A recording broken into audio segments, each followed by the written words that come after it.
बहुजन खबर दिल्ली के सभी सम्मानित दर्शकों को जय भीम। जैसा कि आप देख पा रहे होंगे, आज हम फिर से एक बार मौजूद हैं उसी ऐतिहासिक कार्यालय पर जहां से माननीय साहब कांशीराम जी ने इस बहुजन समाज रूपी बहुजन समाज पार्टी की स्थापना की और आज इस मुकाम तक पहुंचा दिया कि पूरे भारत में यदि मनुवादियों में किसी का खौफ है तो केवल और केवल बहुजन समाज पार्टी का खौफ है। और हमारे साथ मौजूद हैं, किसी नाम तारीफ़ के मोहताज तो हैं नहीं, माननीय लक्ष्मण सिंह जी जो दिल्ली प्रदेश बसपा के अध्यक्ष हैं। तो आज हम उनसे जानेंगे बहुत सारी वो बातें जो प्रत्येक दिल्ली का बहुजन जानना चाहता है। तो बहुत बहुत स्वागत है माननीय अध्यक्ष जी आपका हमारे चैनल पर। सबसे पहले हमारे सभी दर्शकों की ओर से सादर जय भीम, जय बसपा। धन्यवाद गोविंद जी।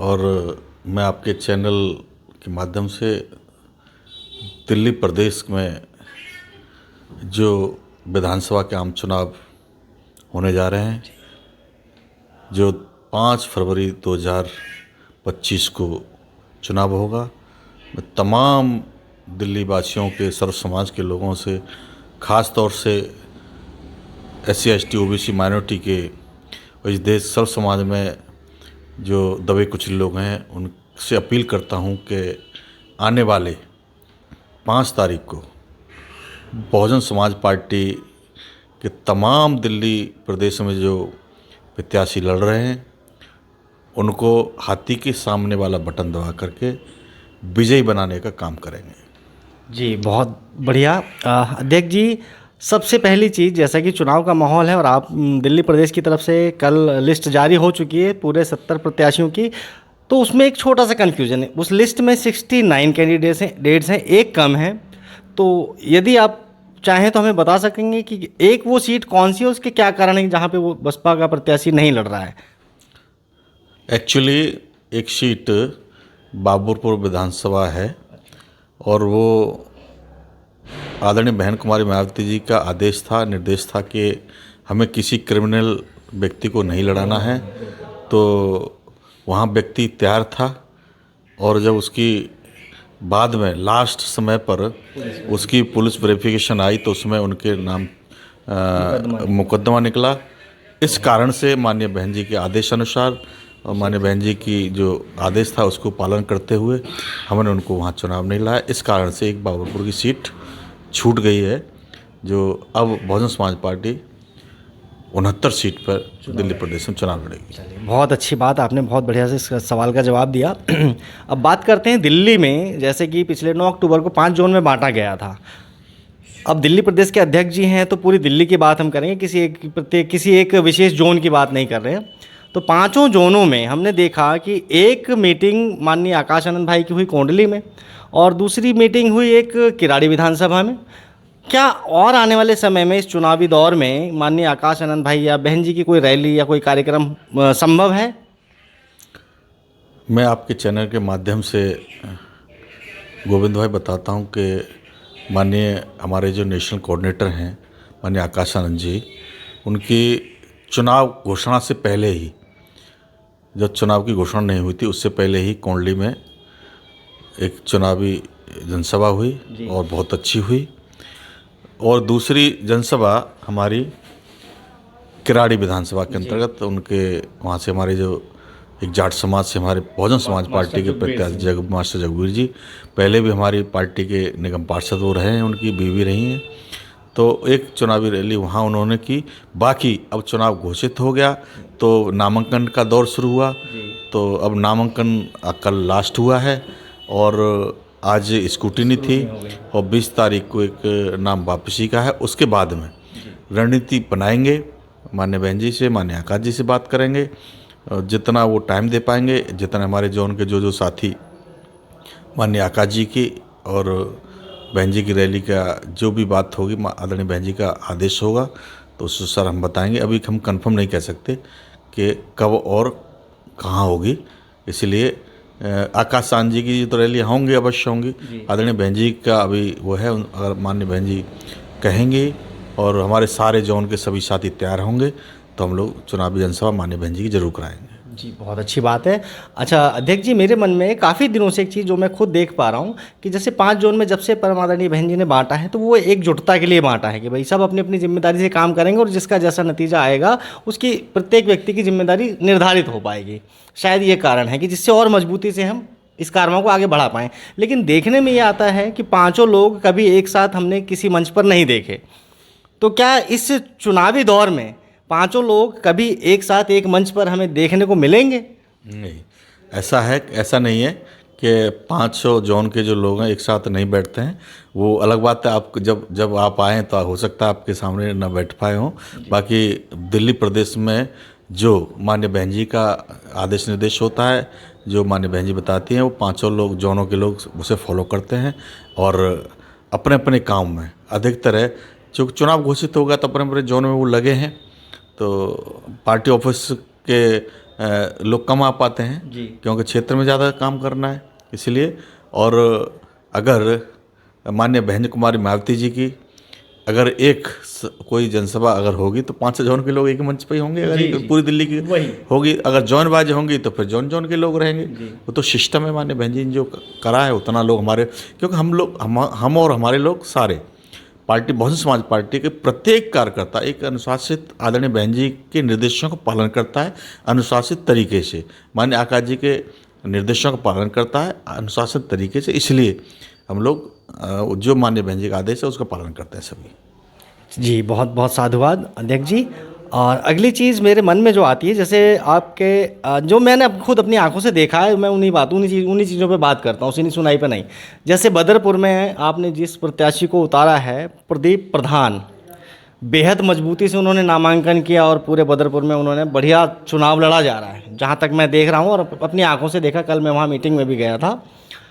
और वहीं दूसरी तरफ दिल्ली की सबसे चर्चित कह सकते हैं, प्रतिष्ठित कह सकते हैं, और समस्त भारत में इस टाइम पे सबसे नाम जिसका चर्चा में है वो कालका जी सीट है।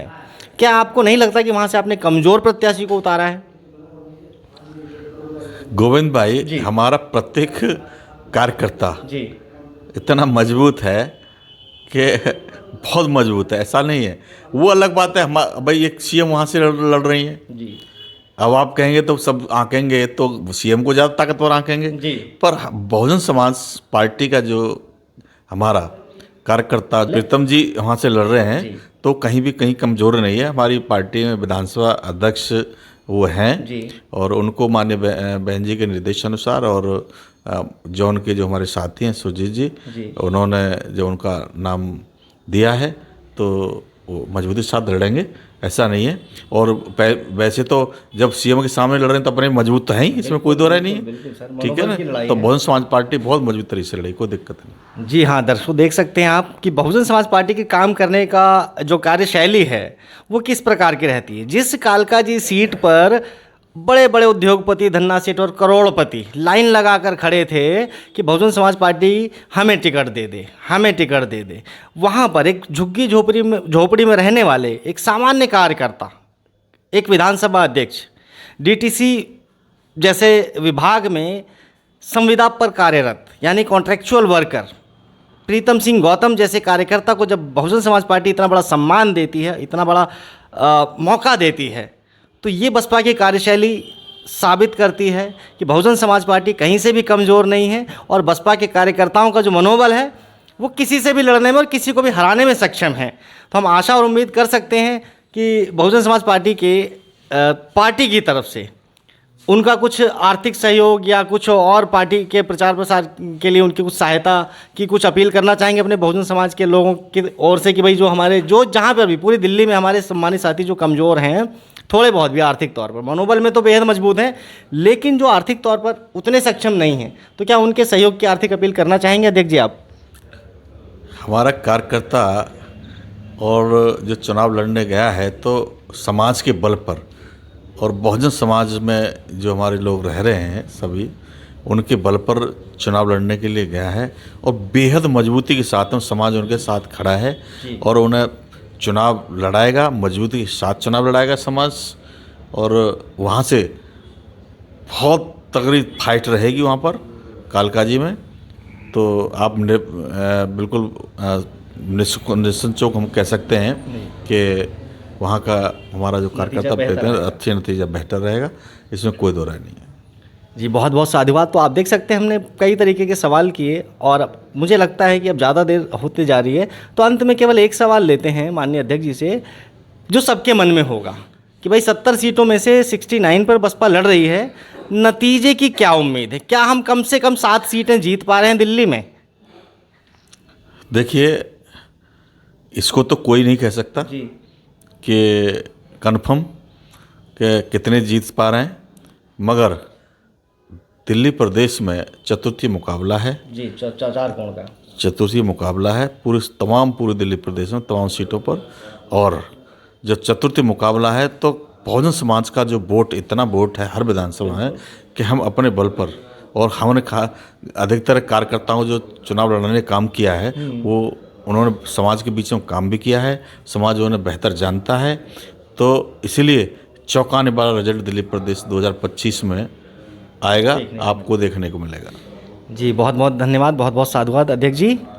तो चलते चलते एक अंतिम संदेश अपने समस्त बहुजनों के लिए, जैसे परम आदरणीय बहन जी के शीर्ष नेतृत्व के आदेश हैं कि भाई 50% युवाओं की भागीदारी हो, महिलाओं की भागीदारी हो, और फिर बहुजन समाज के जो भी लोग हैं वो मांगने वाले लोग नहीं हैं, वो एक वोट एक नोट दे करके देने वाले लोग हैं। उन्हीं के दिए हुए वोट से और नोट से सरकारें बनना संभव है, ये मान्यवर साहब कांशीराम जी का फॉर्मूला है। तो मैं अंत में चाहूँगा आप अपने समस्त दिल्लीवासी नागरिकों के लिए एक अपील कर दें छोटी सी, कि भाई जिससे वो वोट और सपोर्ट बसपा के लिए ही क्यों दें। देखिए, बसपा के लिए इसलिए वोट दें सर्व समाज के लोग कि हमने बहुजन समाज पार्टी ने आदरणीय बहन जी के निर्देशों को पालन करते हुए सर्व समाज के लोगों को टिकट देने का काम किया है। चाहे हमारे जनरल समाज के हमारे व्यक्ति हैं, चाहे हमारे माइनॉरिटी के साथी हैं, चाहे हमारे ओबीसी के साथी हैं, चाहे हमारे SC ST और महिलाओं को भी हमने सम्मान देने का काम किया है। तो हर प्रकार से हमने सर्व समाज और सबको सम्मान दिया है। इसलिए मैं दिल्ली प्रदेश के फिर दोबारा समस्त मतदाताओं को, जो भगवान रूपी जिन्हें हम कह सकते हैं मतदाता, उनको मेरा निवेदन है कि आने वाले 5 फरवरी 2025 को हाथी के सामने वाला बटन दबा करके समस्त बहुजन समाज पार्टी के प्रत्याशियों को जिताने का काम करेंगे और अपनी बेहद मजबूती दिल्ली प्रदेश में आप लोग मजबूत करने का काम करेंगे। और मैं इन्हीं शुभकामनाओं के साथ मैं आपका बहुत बहुत आभार व्यक्त करता हूँ। जय भीम, जय भारत, नमो बुद्धाय। जी बहुत बहुत साधुवाद अध्यक्ष जी। तो जैसा कि हमारे दर्शक देख पा रहे होंगे कि ये हैं हमारे साथ में मौजूद दिल्ली प्रदेश अध्यक्ष मान्यवर लक्ष्मण सिंह जी। तो आपने देखा, आपको आशा और उम्मीद है मुझे, अगर आपको अच्छा लगे तो अपनों के साथ ज़रूर बांटें, अपनों तक ज़रूर पहुंचाएं। इन्हीं शब्दों के साथ जय भीम, जय बसपा, भारत का संकल्प, बसपा ही विकल्प।